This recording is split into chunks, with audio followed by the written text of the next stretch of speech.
February 2024 Tukaram Jadhav सरांच्या हस्ते नुकतेच युनिक अकॅडमीच्या दुसऱ्या दालनाचे ABC चौकामध्ये उद्घाटन पार पडलेले आहे। या दालनामध्ये आपण युनिक अकॅडमीच्या प्रकाशनाबरोबरच महाराष्ट्रातील तमाम स्पर्धा परीक्षा क्षेत्रातील प्रकाशनाची सर्व पुस्तके या ठिकाणी सवलतीच्या दरामध्ये उपलब्ध करून देत आहोत।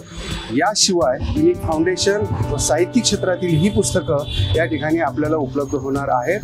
यासाठी आपल्याला खालील नंबरवरती संपर्क साधायचा आहे। घरपोच सुविधेची व्यवस्था या दालनातून आपल्याला करून देण्यात आलेली आहे। धन्यवाद।